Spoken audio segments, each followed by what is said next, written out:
এক মিশ্রণ থেকে ২ রকমের আমসত্ত্ব বানানোর দারুণ টেকনিক শেয়ার করছি।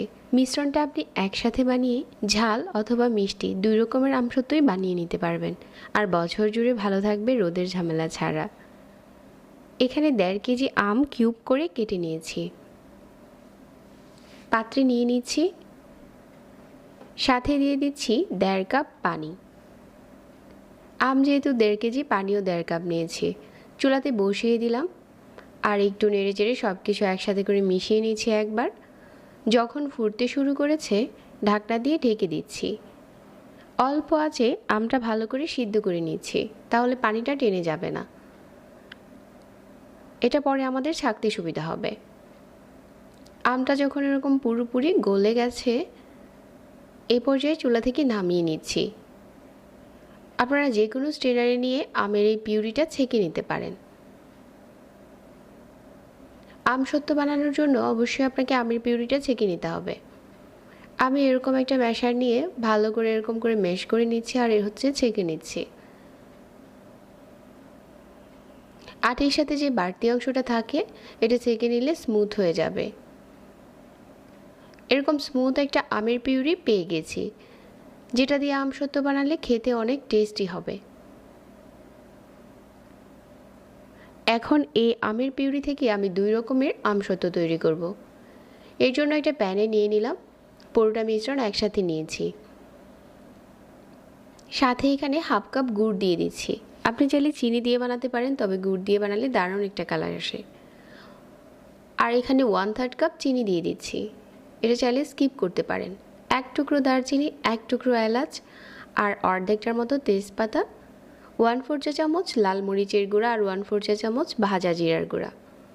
এটা দিয়ে দিলাম আর খুব ভালো করে নাড়তে থাকবো। এই সময় চুলার আঁচ একদম কমিয়ে রাখতে হবে, অল্প আঁচে নেড়ে চেড়ে যেতে হবে। গুড়টা পুরোপুরি গলে গেছে, আর অনেকটা সময় জাল করার কারণে কিন্তু মিশ্রণটা ঘন হয়ে গেছে। আমসত্ত্ব তৈরি করার সময় কিন্তু এরকম করে ছিটতে থাকে। ওই পর্যায়ে ঢাকনা দিয়ে ঢেকে ঢেকে তারপর আপনাকে এটা জাল করে নিতে হবে। তো বেশ কিছুক্ষণ জাল করে নিয়েছি, আর এখন মিশ্রণটা অনেক ঘন হয়েছে। মিশ্রণটা যদি ঘন হয় তাহলে খুব তাড়াতাড়ি আমসত্ত্বটা শুকিয়ে যায়। এখন এই মিশ্রণ থেকে আমি অর্ধেকটার মতো মিশ্রণ আমি মিষ্টি আমসত্ত্ব বানানোর জন্য রেখে দিব।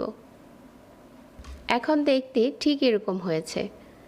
আর এই পর্যায়ে আমি এখানে অ্যাড করে দিচ্ছি রেগুলার লবণ আর বিট লবণ।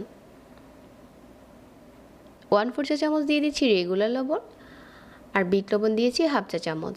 এরকম ছড়ানো একটা ট্রে নিয়ে আগে থেকে তেল ব্রাশ করে নিচ্ছি। আমি যে মিষ্টি আমসত্ত্বটা বানাবো এর জন্য আগে থেকে দুটো ট্রেতেই তেল ব্রাশ করে নিচ্ছি, আর এখান থেকে অর্ধেকটার মতো আমসত্ত্বর মিশ্রণ এই ট্রেতে ছড়িয়ে দিলাম।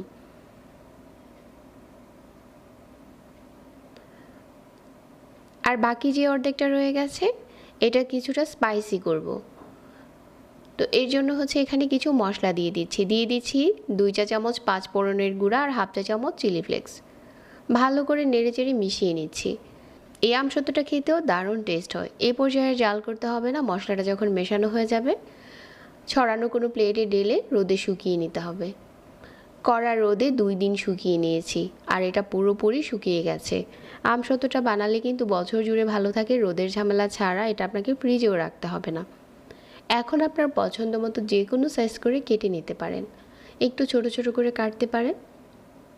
এক মিশ্রণ থেকে মিষ্টি আর ঝাল 2 রকমের আমসত্ত্ব বানানো যায়। আশা করছি আজকের রেসিপি প্রতিদিনের মতো ভালো লেগেছে। নতুন নতুন রেসিপি পেতে পেজ ফলো করে রাখবেন। সবাইকে ধন্যবাদ জানিয়ে আজকে এখানেই বিদায় নিচ্ছি। আল্লাহ হাফেজ।